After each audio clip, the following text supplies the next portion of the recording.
Pagi ini saya ingin membahas tentang status dan fasilitas. Fasilitas itu akan selalu mengikuti status orang itu.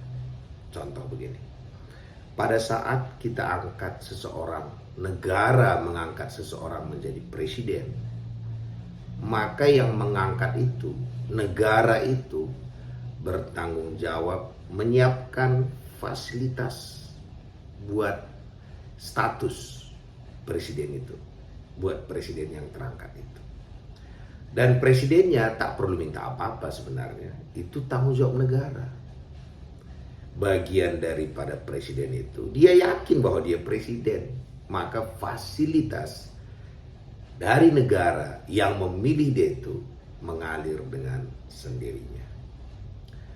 Ini berlaku di dalam hubungan kita dengan Tuhan.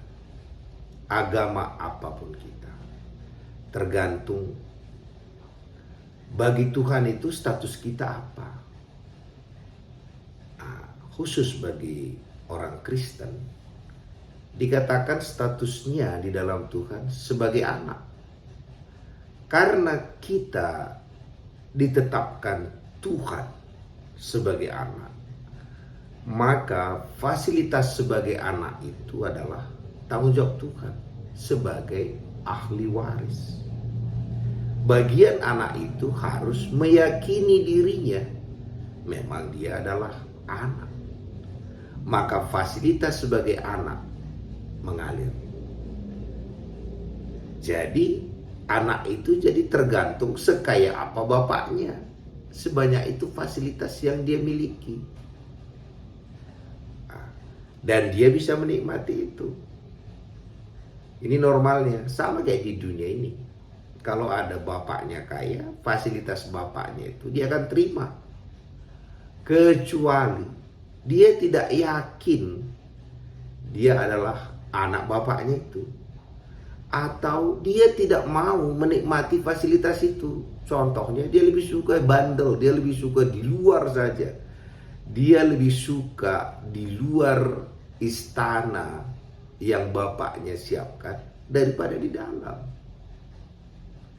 Jadi kita sebenarnya yang mengerti tentang status dan fasilitas, sepanjang kita duduk mempercayai status kita, maka fasilitas itu akan mengalir.